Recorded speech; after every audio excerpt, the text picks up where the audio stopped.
পুলিশের চেকপোস্ট চলছিল। তখন সিভিল পোশাকে রতনপুর থানায় কার্যক্রম পরিদর্শন করতে আসেন কেন্দ্র থেকে পুলিশের এক ঊর্ধ্বতন নারী কর্মকর্তা।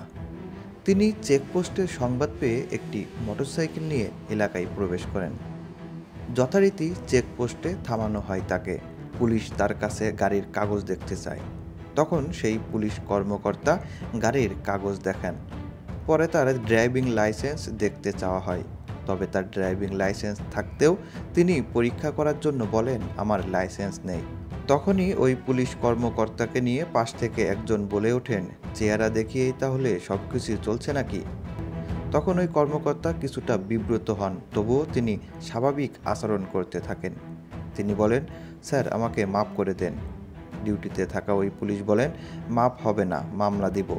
তখন ওই নারী কর্মকর্তা বলেন, স্যার কিছু খরচ দিচ্ছি, তবে মামলা দিয়েন না। আচ্ছা মাফ করতে পারি, তবে মামলা দিলে 10,000 টাকা লাগতো, আপনি 5,000 টাকা দিয়ে চলে যান। মেয়েটি বললেন, স্যার আমার কাছে এত টাকা নেই।